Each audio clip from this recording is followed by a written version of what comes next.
Hello, my name is Stuart. I'm the Training Manager for Training and Development Adult Services in the CRC. We deliver 5 programmes to approximately 104 adults, and our programmes are accredited by QQI, and quite recently we've introduced the ASDAN curriculum into our life skills and also our transition programme.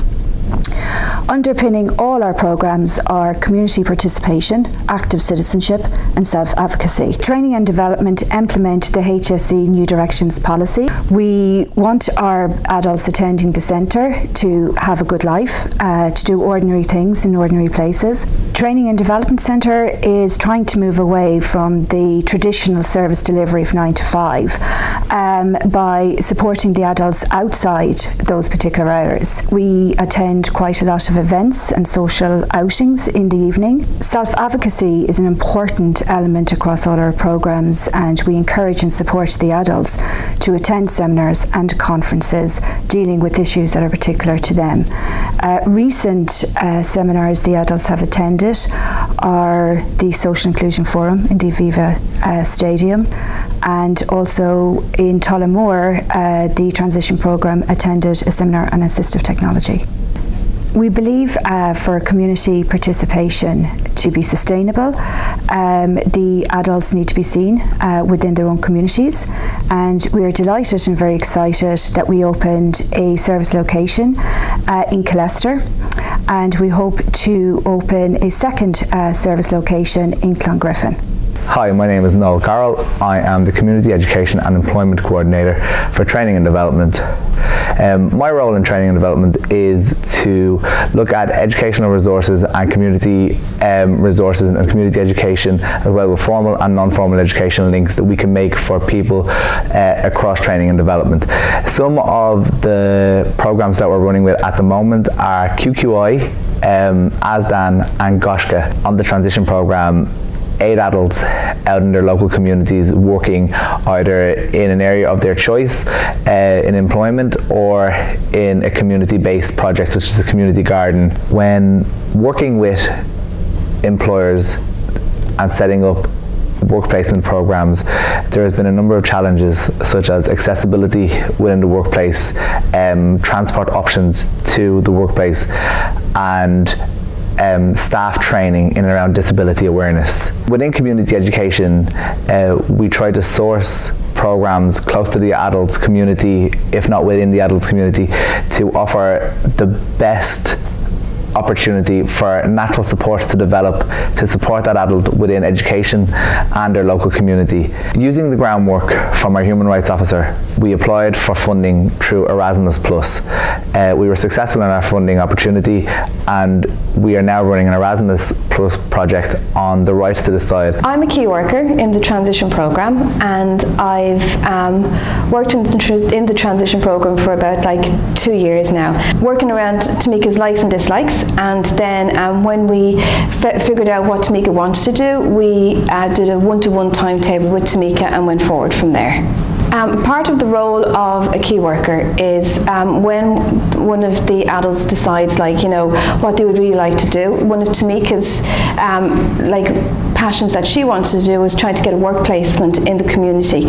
And what we did then is myself and Tamika, we both went to Noel, and we explained to Noel what Tamika would like to do, and Noel found a placement in accountants in Clontarf. What's really important when you're working as a key worker is to develop a good relationship with the adult's parents as well, because it's a complete circle that if the key worker, the adult and the parents are all involved, it really gives the adult the chance to have a good life. When Tamika's here, she usually just helps me clean up the counters and stuff, and refill up stock, and just kind of work around the shop area. She does a really good job as well. She's very, very helpful. I really join me work friends. I help make part of community. I have my job. Very important. Tamika really she contributes really well to the store and stuff. She's been really helpful to us for the past month. Every Thursday she's come in for an hour. I like to meet customers. I find stuff in the shop. I'd definitely be more inclined to hire someone with a disability, because Tamika, she really brightens up the shop and everyone loves her and she gets on with everyone. I like working in the cinema because I like my films. The type of work Chloe does is like she makes sure the customers, when they're coming in with their tickets, they have all their food, they're ready to go and sit down, they're going to the right screen, she directs them to the right movies, they know where the toilets are, and any information she has on her sheets about the movie, she'll be able to tell them if they need anything. I like ticket training. I like the Christmas tickets.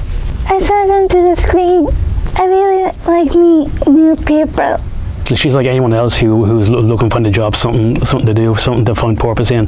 Like every time she's here, like, you know, she's like, when she's on the GSP, she's going to direct people to the right screen, making sure they get into the bathrooms, information about the movie. So she's always there. You can depend on her to do her job. Working in the cinema for your part of my community. My mum likes my job.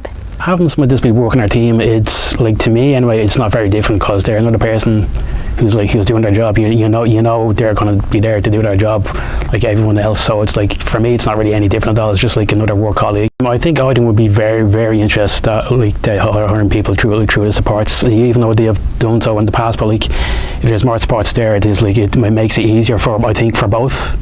I find Leon working here at Supervalu Ballymun a big opportunity for the store. I would know Leon as a member of the community for over 30 years here in Ballymun, but when we were approached about employing Leon here and for Leon to join the team, we felt it a great opportunity. I help the elderly, I help walk hard, stock shelves. We're going to check out. I would be very, very encouraged to employ somebody. Leon, he's a great young lad as well, and he is looking for opportunities himself. You'd know that by him. So yeah, we do think it's an opportunity for the store here. I like working in my own community garden, planting flowers, helping the community, helping my friends. I like it. It's a great achievement for me. I grow all different vegetables, tomatoes, cabbage and broccoli. My name is Sharron and I'm the community gardener for Global Action Plan, and we run this community garden here in Ballymun, and lots of different people come and use the garden, but the lads from CRC are coming since last year actually, and we wouldn't do without them. They're cheek. No, we and the two mainstays are Leon and Dane, but we have Nathan as well, I think, sometimes. I think they enjoy the garden a lot, and everybody else in the garden enjoyed it, the lads coming to the garden as well. The CRC Human Rights Project is all about the United Nations Convention on the Rights of People with Disability and Human Rights, and they are what is at the core of this project. And so the initial phase of the project involved education and awareness for people with disabilities who attend CRC services and for the staff. And the training involved awareness and education on the UN Convention and the rights within that, and on assisted decision making and on safeguarding of rights. And one of the biggest barriers that people with disabilities face is the lack of expectation that they can make decisions about their own lives. And what the convention does is places the right to make your own decisions at the core of the rights for people with disability. And the biggest change that I've seen with this project is that people with disabilities have a higher expectation of what they can do with their own lives. So be that to live independently or to attend a course that they have wanted to do or to get employment. Another aspect of the CRC Human Rights Project has been to establish a Human Rights Committee, and that involves people both from within the service who have disability and a small external group of people who are working towards promoting the rights of people with disability. During the education on the UN Convention on the Rights of People with Disability, the participants became aware that Ireland was one of the last country in Europe to have ratified the convention.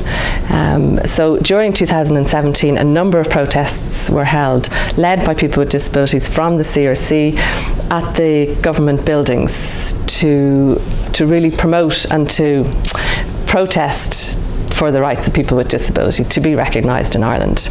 And the success of the ratification of the convention did have a huge impact on people's knowledge that they have a voice and that their voice is being heard. Let us in!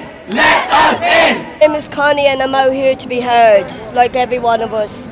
We should be given a chance to be listened to and to be able to have a proper conversation without being ignored. Ratify, ratify, now, now, now! To vote for my rights, because they're waiting for the committee to put in the rule that we have equal rights, and that happened for 10 years and they still haven't brought back.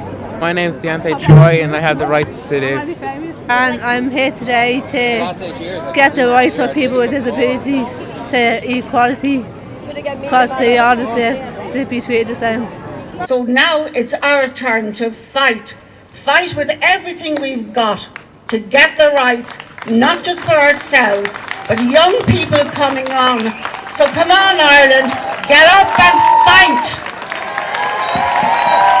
So that momentum of protesting and having their voice heard outside the government buildings had a knock-on effect and a long-standing effect on people with disabilities in the CRC who now feel they have a voice and want to do more.